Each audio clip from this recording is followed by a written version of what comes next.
Okay, so now that we saw this bias variance decomposition, we're going to see how we can combine groups or families of classifiers in order to try to reduce one of these without increasing the other.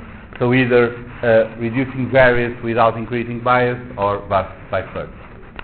So these are ensemble methods, and it's actually a lot more than what I'm we'll be talking about here. But I'm going to give two examples of ensemble methods.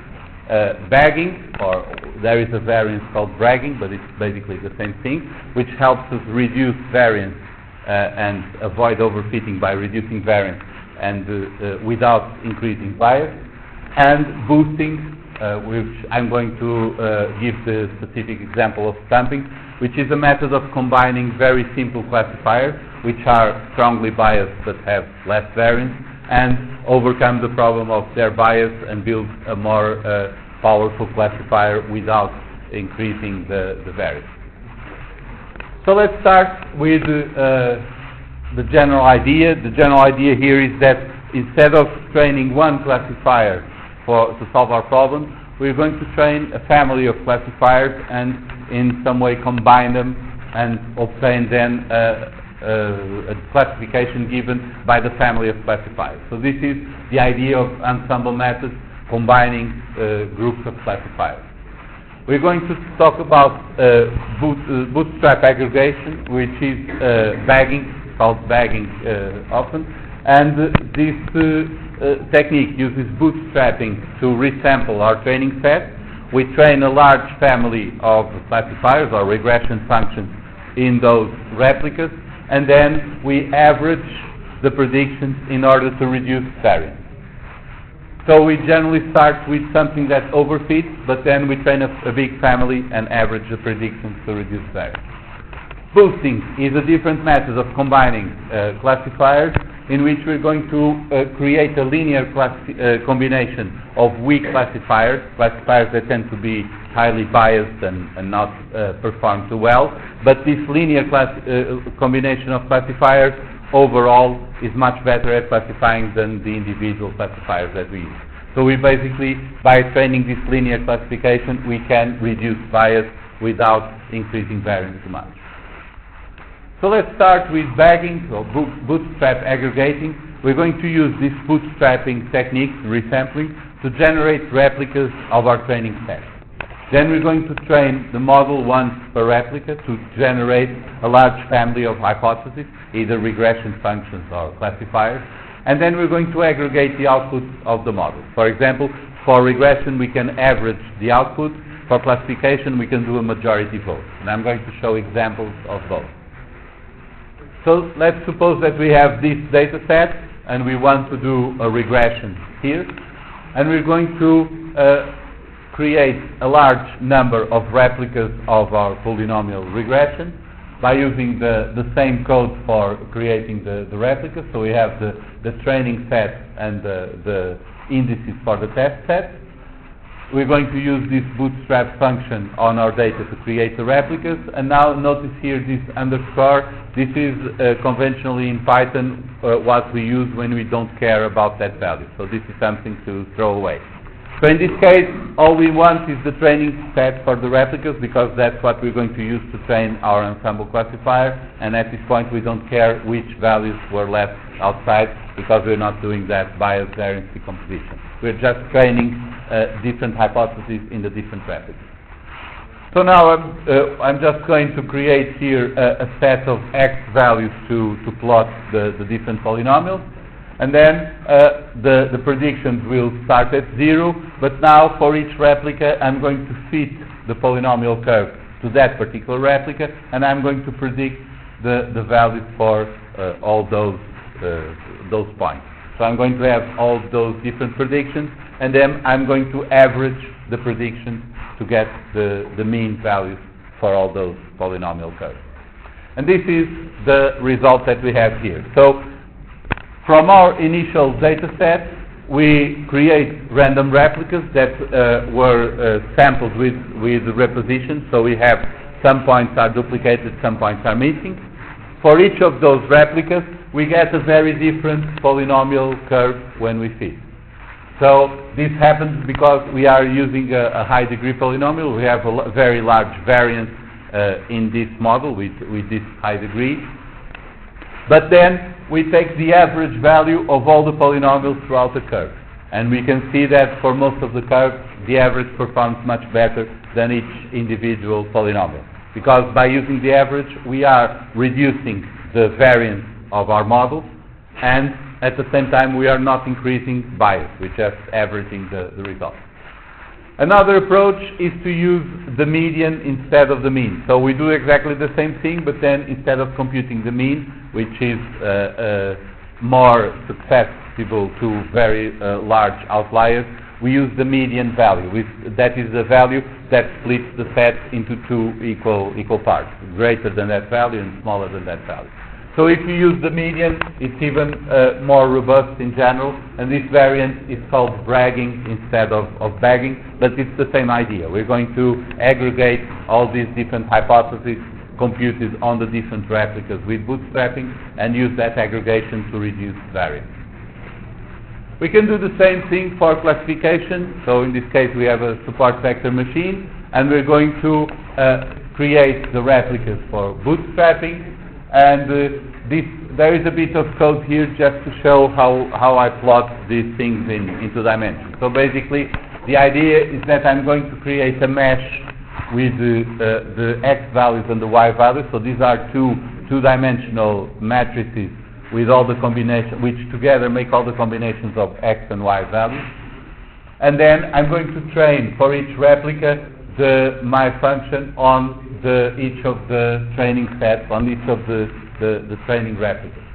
So the support vector classifier gets trained on each replica, and so if I have 500 replicas, I must do 500 times this training. But now I'm going to compute the predictions for all these values on the plane. So this Ravel function converts a multidimensional matrix into a single array. So this creates a matrix with all the values of x in one column and all the values of y in the other column. This is because I want to plot the classification for all the points in this plane, so then I can draw these lines in the column. So this part is not really the most important part for the ensemble method. That's just for plotting. The important idea here is that I create all these replicas, I train the support vector classifier, the support vector machine for classification on each of the replicas, and then I append all these, or I add all the predictions, or I append all the support vector machine so I can draw later. But the important thing is that I'm going to sum all the predictions. So since all the classes are 0 or 1, if I sum all the predictions for each point, the total is the total number of times that point was predicted to be in class 1. So basically, by rounding the result of dividing this by the total number of points, I decide whether, in the majority of the cases, it was classified as class 1 or class 0. And this is the result. So this is the frontier for each of the support vector machines that I trained, and this is the majority vote for 50 support vector machines. So on this side it's the blue one, on this side it's the red one. So this way I take a model that can have a high variance, but then I reduce that because I aggregate a large number of hypotheses from that model, and by taking the majority vote, the variance is decreased. So this was examples for bagging in both regression and classification. The name bagging comes from bootstrap aggregating, because first we do bootstrapping to generate the replicas, and then we aggregate the results of the classifier. If our classifiers, all the hypotheses that we generate, are really independent, then bootstrap aggregating can increase the overall performance very quickly, even if the classifiers are not very good. So this is what happens to the error rate of the aggregate as a function of the number of classifiers when we start with classifiers with, say, 0.6 accuracy. So this one is making 40% errors 40% of the time, but if we have, say, 80 of these, then we get very close to 1. Things increase quickly. And the higher the performance of each individual classifier, the faster this increases when we aggregate. The problem is that this is only true if the classifiers are really independent. If they are not, if they always give you the same thing on all the replicas, then bootstrap aggregating will be useless. So basically we want to do this with unstable algorithms or very high variance, in which case we have very different predictions for the different hypotheses that we generate with the replica.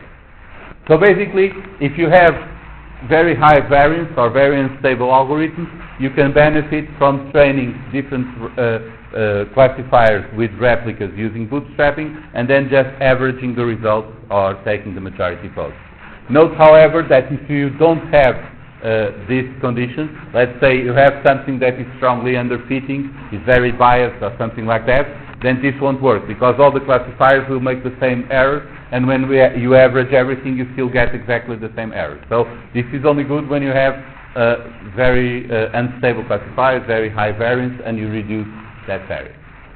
So now let's see the other case where we have weak classifiers that do not perform very well, are very biased, but we can combine them into an overall classifier that performs better.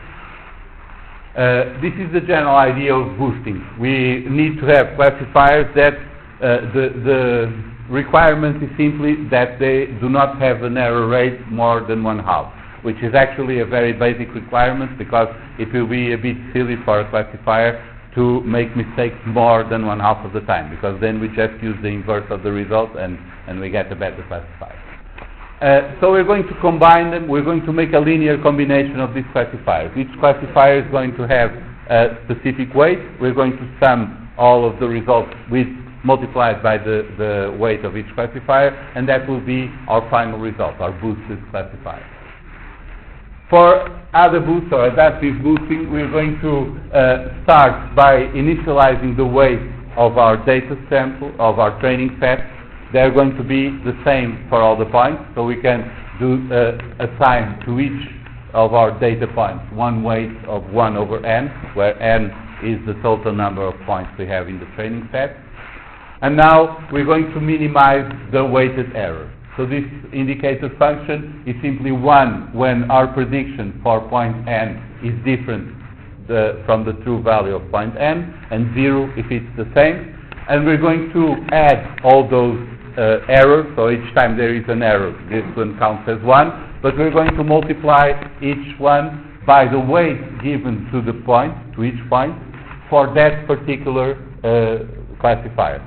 So we have a set of weights for each point, and the set of weights is different for each classifier, as we are training.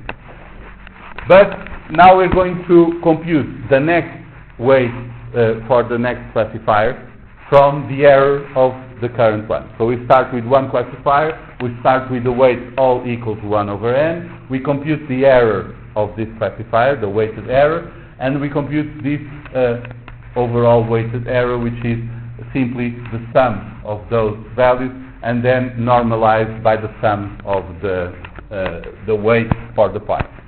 So basically, if you keep these weights for the points always adding up to 1, so always normalized, we are basically computing the weighted error of the classifier, in which some points may be more important than the others. Once we have the error, we can compute this alpha, which is the logarithm of 1 minus the error over the error.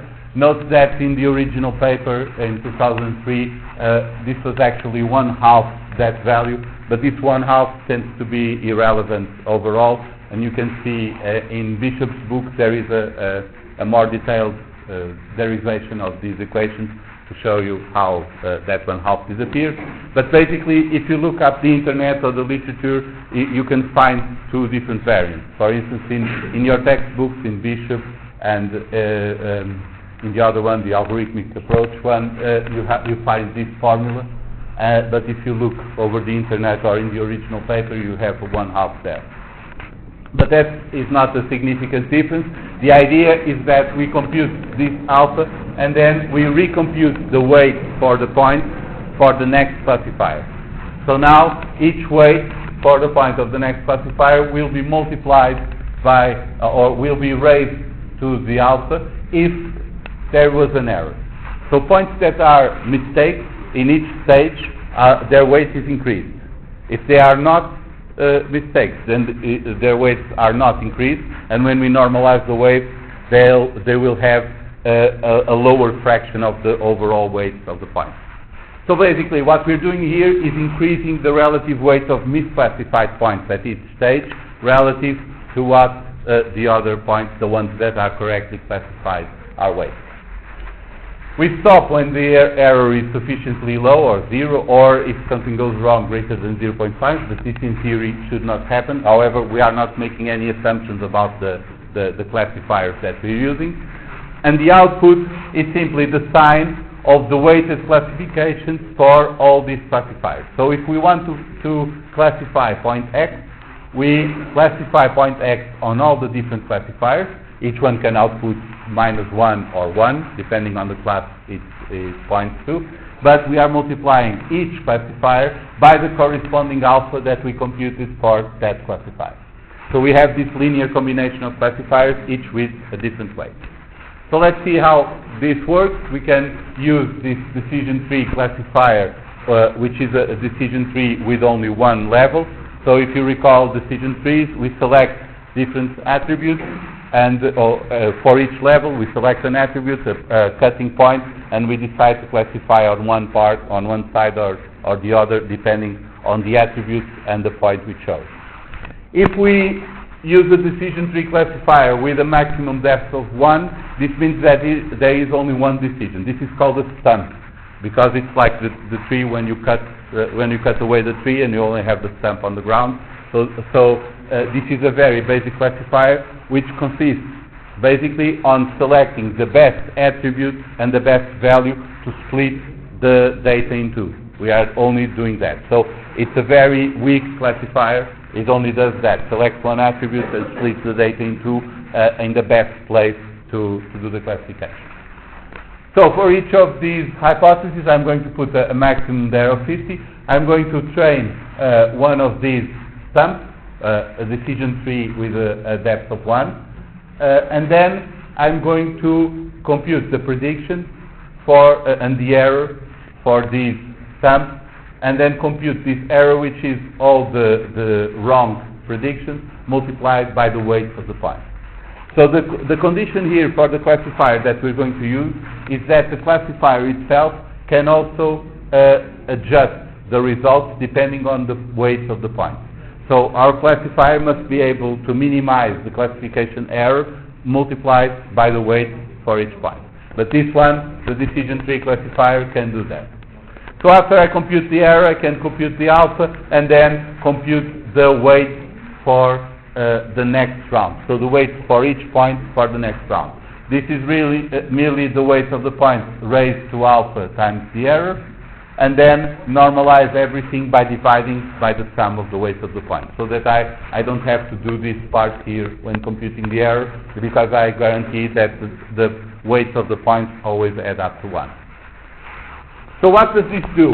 In the first time, when we reach here for the first time, all the points weigh the same.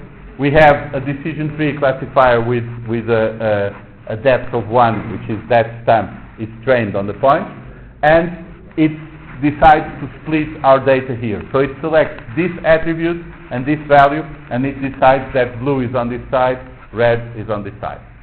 After this decision, we will increase the weight of all those points that were mistakenly classified.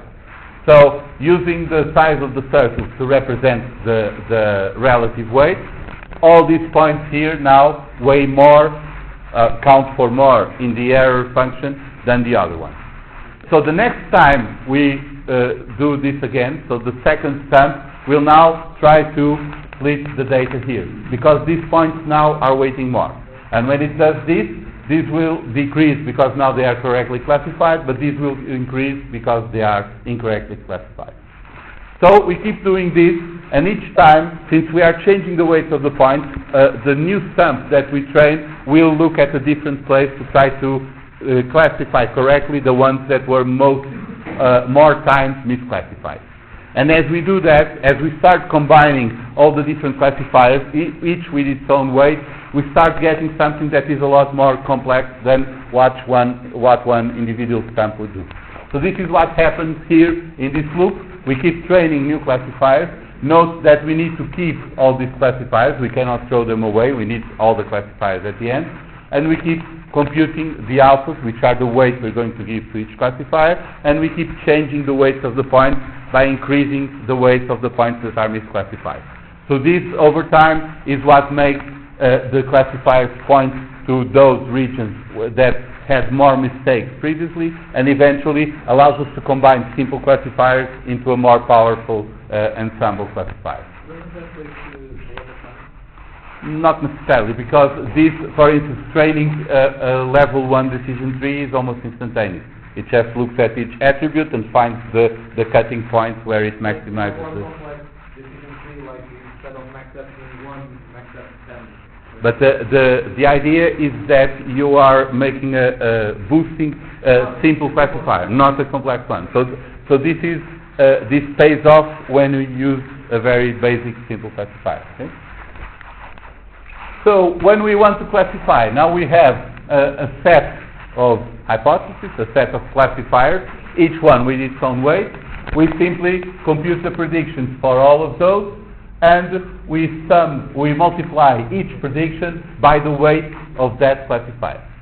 If the overall result is positive, then the prediction is for class 1. If the overall result is negative, then it's class -1. So basically we are aggregating all these predictions, but we're not simply averaging. Each one has its own weight, depending on the error the classifier made when we were trained.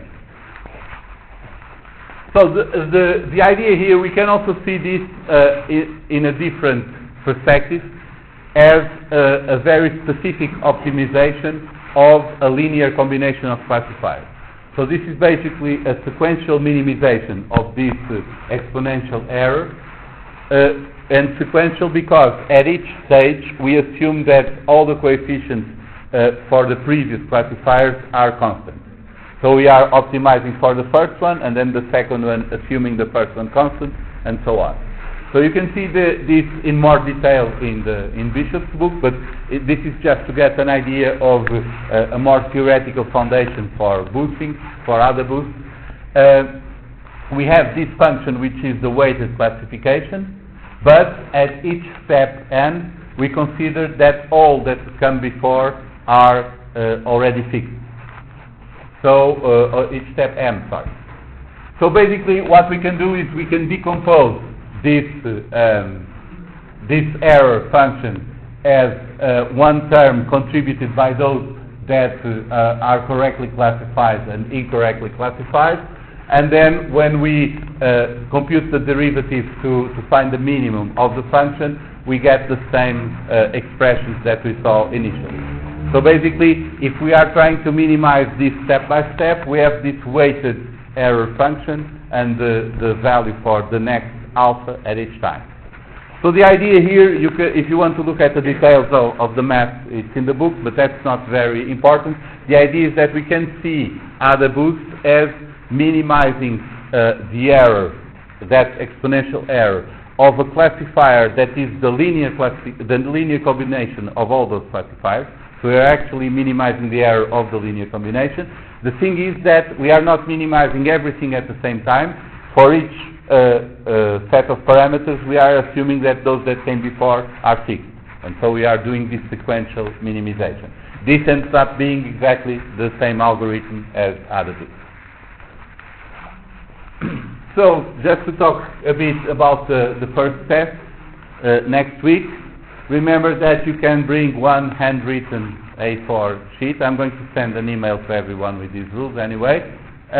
But this should be handwritten by you, not printed or anything, and identified with your name and number. For the first test, the subject matter will be all the lectures until this one. The next lecture on Tuesday will just be for your questions and for revision. So if you come, bring questions, otherwise this will be a bit slow. Note also that the exam will be scored into independent parts. So independently on whether you are thinking about doing the second test or not, it pays off to do the first test if you come, because then you can focus on the second part on the exam. Okay? So you retain the grade of each test. So to summarize, we saw two ways of aggregating classifiers. Bagging, bootstrap aggregating. We use bootstrapping to compute the replicas. We train all the different classifiers on the different replicas, and then we aggregate by the average or majority vote or the median in order to reduce variance. This works well with classifiers that are unstable, that vary a lot with the data set, or too much variance in overfit in the regression, for example, because this only works well if you have large changes in the results when you use different replicas. If you have something that is underfitting or very biased, this does not work because all the replicas will give the same result and averaging will not be of any use.